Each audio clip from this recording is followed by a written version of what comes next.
नमस्कार, शुभ सकाळ. आजच्या एका नवीन ब्लॉगमध्ये मी प्राजक्ता तुमच्या सगळ्यांचं खूप मनापासून स्वागत करते. आज ना मी थोडीशी आनंदी होते कारण मला ना ऑफिसमधनं लवकर निघायला मिळालेलं आणि लवकर निघून ना मी माझ्या आवडीचं काम करायला गेलेली. आणि काम काय होतं ते तुम्हाला माहिती आहे. मी ज्या गोष्टीमध्ये रमते ते म्हणजे माझं बेकिंगचं काम.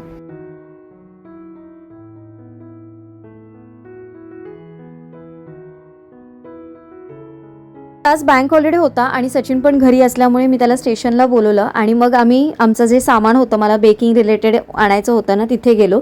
तर ना मी काही गोष्टी माझ्या घराच्यासाठी घेतल्या ज्याच्यामध्ये मग कॉर्नफ्लॉवर, कॉर्नस्टार्च, त्याच्याबरोबर बेकिंग पावडर, त्याच्यानंतर कस्टर्ड पावडर, अशा सगळ्या गोष्टी आहेत. आणि आता समर म्हटलं ना की या गोष्टी उन्हाळ्यात थोड्याशा हव्या, खूप छान वाटतात. आणि याची ना एक्सपायरी मी आता घरी आल्यावर परत एकदा बघून घेते की मी व्यवस्थित घेतलेत की नाही. आणि रफ ना म्हणजे माझ्या डोक्यात एक फिक्स होऊन जातं की बाबा हां याची एक्सपायरी किती दिवसाची आहे आणि किती दिवसाची, म्हणजे आपल्याला जरी आता रोजच्या वापरायच्या असतात माझ्या वस्तू पण तरी पण मी त्या लक्ष देऊन परत एकदा ठेवते.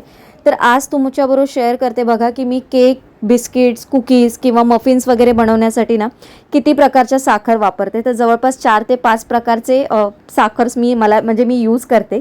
तर ही आहे सर्वात आधी ना आयसिंग शुगर. तर ही म्हणजे आता ह्या ज्या गोष्टी मी दाखवते ना तुम्हाला, या प्रत्येक गोष्टी प्रत्येक वेळेसच त्याच वापरल्या जातात असं नाही आहे. वेगवेगळ्या कुकीज, वेगवेगळे मफिन्स, वेगवेगळे बिस्किट्स बनवण्यासाठी ना प्रत्येकाचा रोल वेगवेगळा आहे. कधी टेक्स्चर येण्यासाठी, तसं त्याचं बाइंडिंगसाठी किंवा त्याचा कलर येण्यासाठी अशा वेगवेगळ्या गोष्टी वापरल्या जातात. त्याचबरोबर ही आहे ब्राऊन शुगर. आणि ना मी या सगळ्याचे 1-1 किलोचंच पॅकेट आणलेलं आहे. आता माझ्याकडे जे आहे ते संपत आलं आहे म्हणून हे 1-1 किलोचं आणलेलं आहे. हे आहे कॅस्टर शुगर. आणि बऱ्याच वेळा काय होतं जेव्हा माझ्याकडे बल्क ऑर्डर किंवा जसं दिवाळी वगैरे असतं तेव्हा मी सरळ 5 किलोचं पॅकेट आणते. याच्यामधल्या छोट्या पॅकेट्स येतात की नाही मला माहिती नाही आहे. जर असेल तर मी नक्की चेक करून तुम्हाला सांगेन. याच्या व्यतिरिक्त मी पावडर शुगर वापरते, त्याच्यानंतर आपली जी नॉर्मल शुगर असते ना ती पण वापरते आणि त्याचबरोबर ना गूळ पण वापरला जातो. तर अशा साखरेचे वेगवेगळे प्रकार म्हणजे असते साखरच पण ते वेगवेगळ्या प्रकारात आपल्या कुकीज आणि याच्यामध्ये यूज होते. असं नाही आहे की एकाच साखर म्हणजे जी आपली साखर असते त्याचा पावडर करा आणि वापरा असं होत नाही. वेगवेगळ्या प्रकारचे साखरेचे वेगवेगळे रोल असतात जे आपल्याला बिस्किट आणि कुकीजमध्ये यूज होतात. त्याच्यानंतर मी गेलेली तर माझ्या एका मैत्रिणीने मला सांगून ठेवलेलं की तिच्यासाठी एक मेजरिंग स्पूनचा हे घेऊन ये म्हणून कपचा. तर हे असे 2चे सेट आणले आहेत मी, म्हणजे त्यातला तिला जो आवडेल तो ती ठेवेल. एक मग मी म्हटलं माझ्यासाठी राहील. तर हा ब्लॅकचा आहे, याच्यामध्ये स्पून आणि कप्स असं दोन्ही एकत्र कॉम्बो होता तो सेट. आणि हा वेगवेगळा होता मग मी हा वेगवेगळा घेतला ज्याच्यामध्ये कप आणि स्पून असे आहेत. मला असं वाटतं की तुमच्याकडे असा एखादा सेट हवा, म्हणजे जरी तुम्ही बेकिंग करत असाल किंवा नसाल, म्हणजे कुठल्याही गोष्टीसाठी ना हे परफेक्ट मेजरमेंटसाठी छान आहे. एखादी अशी रेसिपी असते ना किती नाही म्हटलं ना तरी त्याला ना मेजरिंगचं म्हणजे गरज लागतेच. तर त्याच्यासाठी हे घरात असणं ना खूप गरजेचं आहे. आणि हे अगदी रिझनेबल आहे. 30-40 रुपये, जास्तीत जास्त 50 रुपयाला हे मार्केटमध्ये अवेलेबल आहेत. तुम्ही ऑनलाईन घ्यायला गेलात तर थोडेसे महाग आहेत, म्हणजे 60-70ला मिळतील. पण जर तुम्ही ऑफलाईन वगैरे घ्यायला गेलात तर 30-40-50 रुपयाला इझिली अवेलेबल असतात.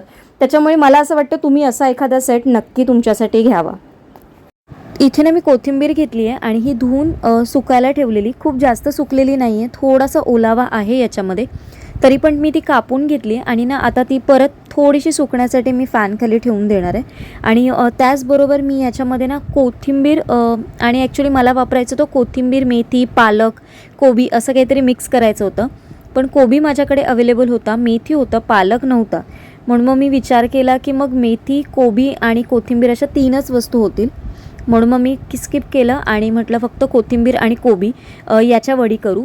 तर याच्यामध्ये बघा मी आपली जी नेहमी ठरलेली पावडर असते त्याच्यामध्ये धणा, जिरा, त्याचबरोबर बडीशेप आणि काळी मिरी असं असतं, ती पावडर टाकली 1 चमचा.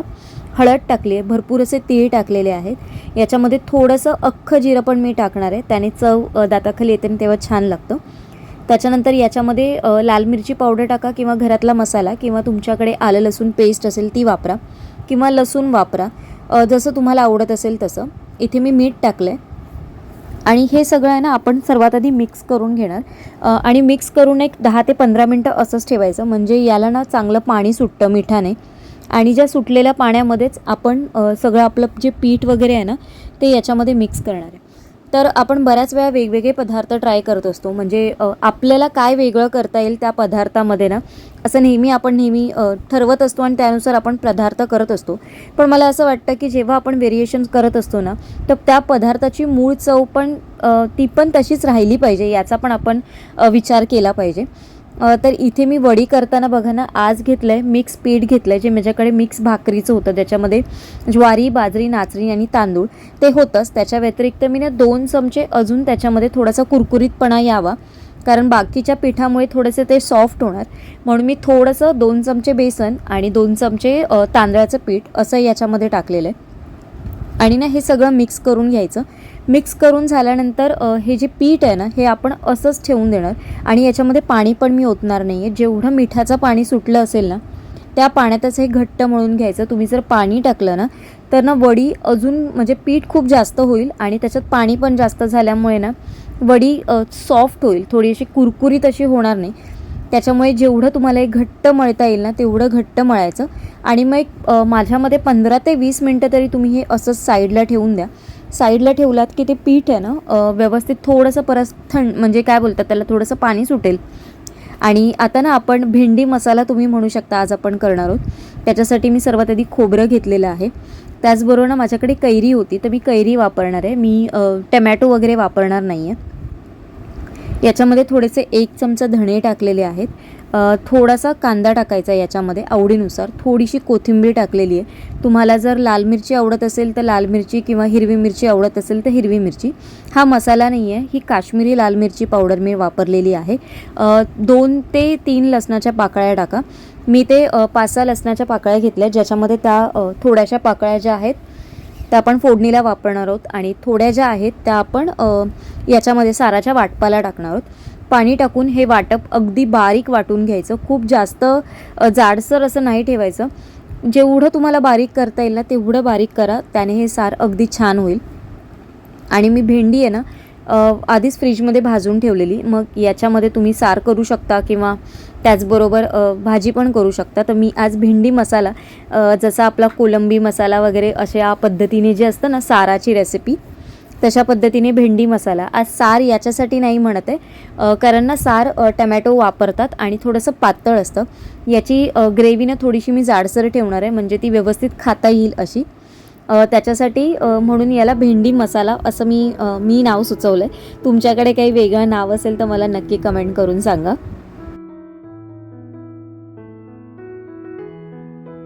आणि हल्ली ना आपल्याला जे इन्स्टावर मेसेज येतात ना ते खूप जास्त प्रमाणात यायला लागलेत. म्हणजे बऱ्याचशा आपल्या मैत्रिणी मला इन्स्टावर मेसेज करतात. तर मला त्यांना एकच सांगायचं आहे की वेळ परफेक्ट कधीच येत नाही, कारण आपल्याला ती सुरुवात करावी लागते, कुठून ना कुठून तरी करायची. मग तुम्ही जर कंटाळा करत असाल तर तो कंटाळा करणं सर्वात आधी सोडून द्या, कारण मला हे जमत नाही आणि आपण त्याच एका विचारात जर विचार करत राहिलो ना, किंवा मला काय करायचं आहे, मी कधीपासून सुरुवात करू, किंवा मला हे जमेल का, आपण हे सगळं विचार करत राहिलो ना की मग त्याच्यातच सगळा वेळ निघून जातो. मोठे लोक पण जे तुम्ही बघत असाल, किंवा आपले घरचेच घ्या, किंवा अजून कोणी बघाल तुम्ही मोठी व्यक्ती, ते कधी कधी एक्सपर्ट नसतात, किंवा त्यांचं पण कसं असतं की प्रत्येकजण काहीतरी गोल, एक त्यांच्या लाईफमध्ये काहीतरी गोल ठरवलेला असतो त्यांनी, आणि ते त्याच्यावर फोकस करून मग ते शिकलेले असतात. तर मला पण असं वाटतं की तुम्हाला पण जमेल, आज नाही जमलं तर उद्या जमेल. फक्त एवढंच आहे ना की थांबायचं नाही, लक्षात ठेवायचं की आत्ता आपण जे करतोय ते आणि त्याच्यामधलं जे आपण पुढचं भविष्य आपलं घडवणार आहे, आणि जे पुढचं भविष्य आपलं जे घडणार आहे ना, त्यातून आपली एक ओळख निर्माण होणारी असेल. तर मला असं वाटतं की जास्त विचार न करताना आजपासून सुरुवात करा. तुम्हाला जे काही करायचं आहे फक्त एवढंच आहे की जे काही कराल ना त्याच्यामध्ये तुम्ही सातत्य ठेवा, म्हणजे प्रयत्न करत राहा, म्हणजे हार मानू नका. आणि या गोष्टी जर तुम्ही फॉलो केलात ना तर तुम्हाला प्रत्येक गोष्टीमध्ये यश मिळेल. मग तुम्ही घरातल्या कुठल्याही गोष्टीमध्ये, हाऊसवाईफ असाल, वर्किंग असाल, किंवा तुम्हाला स्वतःचा काही एक छान असा बिझनेस चालू करायचा असेल, किंवा मग जर यूट्यूबच घ्या, कारण त्यासाठी पण आपल्याला बऱ्याचशा अशा कमेंट्स येत असतात आणि बऱ्याच वेळा मला मेसेज येत असतात. आणि 2 दिवसापूर्वी असाच एक मला मेसेज आलेला, तर त्याच रिलेटेड म्हटलं आज हे तुमच्याबरोबर शेअर करते. तर आता आपल्या साराला मी फोडणी घालून घेतली आहे. त्याच्यामध्ये मी लसूण टाकला आहे, कांदा टाकला आहे, राई टाकलं आहे, जिरं टाकलं आहे आणि कढीपत्ता टाकला आहे. थोडासा हिंग टाकायचा होता, पण हिंग टाकायला मी विसरली शूट करता करता. तर हे फोडणी छान खरपूस रंगावर भाजली की मग आपण याच्यामध्ये थोडंसं जे काही भेंडा होता ना, भेंडी जी होती भाजून घेतलेली, परतवून घेतलेली, ती याच्यामध्ये टाकायची, त्याला एक वाफ काढून घ्यायची आणि ह्याला वाफ निघाली की मग आपण जे वाटण जे तयार केलेलं होतं म्हणजे जे साराचं किंवा मग भेंडी मसाल्याचं ते याच्यामध्ये ओतायचं, चवीप्रमाणे मीठ टाकायचं आणि सारामध्ये काय करतो आपण कोकम पण टाकतो, तर याच्यामध्ये कोकम टाकणार नाही आहोत आपण, कारण आपण ऑलरेडी कैरी वापरली आहे, त्याच्यामुळे सार बऱ्यापैकी आंबट झालं आहे आणि ना याचं पातळ खूप जास्त चांगलं नाही लागणार, थोडंसं घट्टसर ठेवायचं, म्हणजे अगदी उसळ वगैरे आपण करतो ना तेवढं जेवढं घट्ट असतं ना तेवढं हे घट्टसर ठेवा, खायला खूप छान लागतं, एकदा नक्की ट्राय करून बघा. आणि आता कैरीचं सीझन आहे तर तुम्ही वेगवेगळ्या रेसिपींमध्ये कैरी वापरून खूप छान छान अशा रेसिपीज करू शकता. एकदा मला तुमच्याबरोबर डाळ आंब्याची जी रेसिपी असते ना कैरीची ती शेअर करायची आहे, बघू मी बनवेन तेव्हा नक्की शेअर करेन. चवीप्रमाणे मीठ टाकायचं, थोडंसं मीठ बेतानेच टाका कारण हे आंबट पण खूप जास्त असतं, त्याच्यामुळे थोडंसं किंचितचं मीठ कमी असेल ना तर चांगलं. आणि जर तुम्हाला वाटत असेल की कैरी खूप आपली जास्त झाली आहे ना तर थोडंसं तुम्ही याच्यामध्ये ना तांदळाचं पीठ मिक्स करून टाका, त्याने थोडासा आंबटपणा कमी पण होतो. आणि एक उकळी काढून घ्यायची, उकळी म्हणजे थोडीशी चांगली व्यवस्थित उकळी काढायची, झाकण ठेवायचं, चमचा असाच ठेवा आतमध्ये आणि मग त्याच्यावर झाकण ठेवा आणि एक 7 ते 8 मिनटासाठी छान याला उकळ काढून द्या. जेवढं हे छान मुरेल ना तेवढी आपली ही भेंडी मसाला ना खायला खूप छान लागते. वरून मी थोडीशी कोथिंबीर टाकली आहे बघा आणि आपल्या भेंडीचं हे सार जे आहे किंवा भेंडी मसाला तयार झालेली आहे. आता ना मला इथे वडी वाफवून घ्यायची आहे, तर वडी वाफवून घेण्यासाठी मी इथे पाणी ठेवलेलं आहे, एक 2-3 मिनटात उकळ येते पाण्याला छानपैकी. आणि सकाळची मी तयारी करून ठेवली आहे, सकाळसाठी मेथीची भाजी मी वॉश करून ती सुकायला ठेवलेली, ती छान व्यवस्थित सुकलेली आहे, ती आता फ्रीजमध्ये भरून ठेवणार आहे. आणि त्याचबरोबर आता कोथिंबीर पण मी सगळीच धुवून घेतली जी काही होती ती, आणि आता ती पण कोथिंबीर माझी सुकून म्हणजे पूर्णपणे ड्राय झाली आहे, तर ती आता एका ज्या भांड्यात मी स्टोअर करते नेहमी त्या भांड्यात ती स्टोअर करून ठेवणार आहे. आणि मेथी पण ना सकाळसाठीच ठेवणार आहे, मेथी आता मी आत्तापासून कापून ठेवणार नाही आहे सकाळसाठी. मग मेथी अशी धुतलेली वगैरे असेल तर सकाळी भाजी पटकन होते, आणि सकाळी जर अशाच भाज्या जर असतील ना ज्या एकदम 2 मिनटात शिजणाऱ्या असतात तर मग बरं पडतं, टाईम पण वाचतो. तर आणि ही जी वडी आपण ठेवली आहे ना शिजायला, ती एक थोडासा शिजायला जास्त वेळ लागणार, कारण त्याच्यामध्ये मल्टीग्रेन म्हणजे सगळेच पिठं आहेत, त्याच्यामुळे ती शिजायला थोडासा जास्त वेळ लागतो. आपण नेहमी 7 ते 8 मिनटं किंवा जास्तीत जास्त 10 मिनटं ठेवतो, पण ही वडी शिजायला एक 15 मिनटं तर आरामात लागतात, 15 ते 17 मिनटं ही वडी शिजायला लागतात.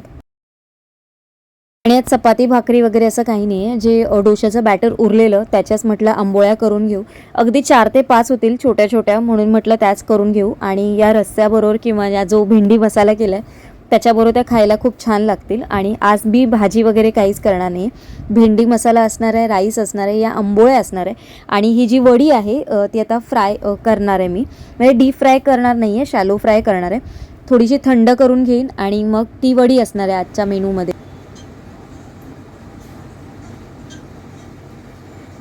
तर आजचा ब्लॉग मी इथेच एंड करते. अजून वडी शिजायला थोडासा वेळ लागेल, मला वाटतं अजून 5 मिनटं मला ठेवावी लागतील, कारण आज आपण बेसनचं पीठ नाही वापरलंय, म्हणजे खूप जास्त सगळं मिक्स पीठं वापरली आहे, त्याच्यामुळे मला असं वाटतं मी आता हे वरतून क्रॅक झालं ना तरी आतमध्ये मला असं वाटतं थोडीशी कच्ची आहे, कारण आपली सुरी जास्त अशी क्लीन नाही निघाली.